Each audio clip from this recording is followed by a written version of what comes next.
साड़ी, लहंगे और कुर्ती जैसे परिधान पर अजमेर की दिलकश आरीदारी का डंका मुंबई, सूरत, अहमदाबाद और दिल्ली तक में बज रहा है। जयपुर और जोधपुर के कारीगरों की टक्कर पर अजमेर के कारीगर भी छाए हुए हैं। अजमेर की पहचान दरगाह और ब्रह्मा मंदिर की वजह से पूरे देश में है, लेकिन एक और फन की वजह से भी देश के कई शहरों और इलाकों में अजमेर का नाम चमक रहा है।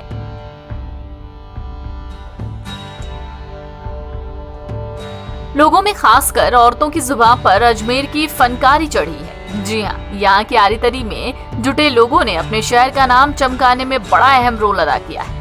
यही वजह है कि मूल के अलग अलग हिस्सों से साड़ियाँ यहाँ पर आरीदारी के काम के लिए भेजी जाती हैं और फिर यहाँ से ये साड़ियाँ खूबसूरत डिजाइनों में जरदोजी और रेशमी धागों से सजाकर वापस भेजी जाती हैं, जिन्हें अजमेर के बाहर के लोग बेहद पसंद करते हैं।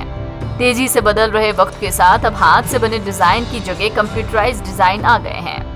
नवाब खां कहते हैं कि पहले वो लोग साड़ियों और परिधान के आरीदारी वर्क के डिजाइन खुद हाथ से बनाकर दुकानदारों को दिखाने के लिए ले जाते थे। वहां से ओके होता था, फिर उस डिजाइन के अनुसार ही परिधान पर वर्क होता था।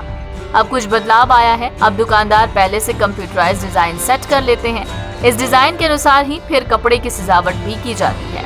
ये डिजाइन है, राजपूती डिजाइन है। जोधपुर के अंदर जाता है ये काम, माल तैयार होके, और जोधपुर के अंदर जाता है और ज़्यादातर शादी ब्याह के उसमें यूज़ होता है। ये शादी है, कोई इवेंट है, उसके अंदर ये जो है राजपूती पोशाक बोली जाता है इसको। राजपूती पोशाक के अंदर ही इसको जाना जाता है इसकी नाम से। जोधपुर के अंदर इसकी बिक्री होती है। जोधपुर से माल आता है, यहाँ आके तैयार होता है अलग अलग जगहों पे। मगर ये है कि इसका काम जो है ये पहले बहुत अच्छा था और अभी जो है ना इसके अंदर बहुत कम तक धीरे धीरे कम होता जा रहा है। इसके अंदर मशीन आ गई है, मशीनरी ने इसका सारा हैंडवर्क का काम ख़राब कर दिया है।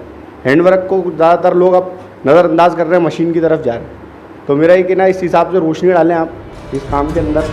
सलमा सितारे और जरी के साथ ही महंगे जरकन तक लगाकर इसे खूबसूरत बनाते हैं। कारीगर बताते हैं कि दुकानदार पहले खाका यानी डिजाइन भेजते हैं। ये बटर पेपर होता है। कार चौक पर साड़ी या जिस भी परिधान पर इस डिजाइन को बनाना है उसे कस कर लगा देते हैं। इसके बाद इस बटर पेपर पर मिट्टी का तेल और खड़ियों से कपड़े पर डिजाइन उभारा जाता है। इसके बाद शुरू होती है असली कला। फिर रेशमी धागे, जरी, सलमा सितारे, बेल बूटे, कुंदन और कसब वगैरह का काम डिजाइन के अनुसार साड़ी और लहंगे पर होता है।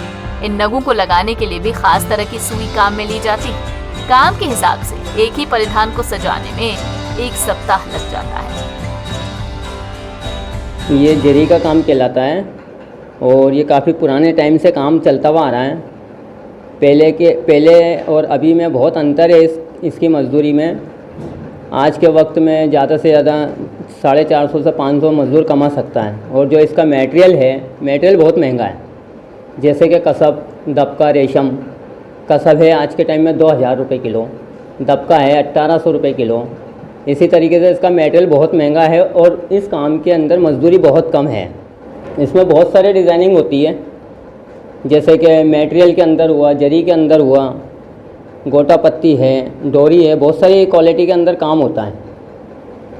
और इस क्वालिटी के हिसाब से जो मटेरियल लगता है उस मटेरियल के हिसाब से मजदूर को अपनी मजदूरी मिल नहीं पाती है।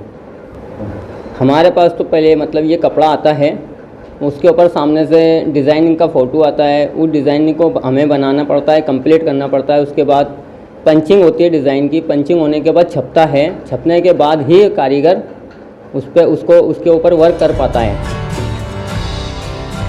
NBT ऑनलाइन की रिपोर्ट।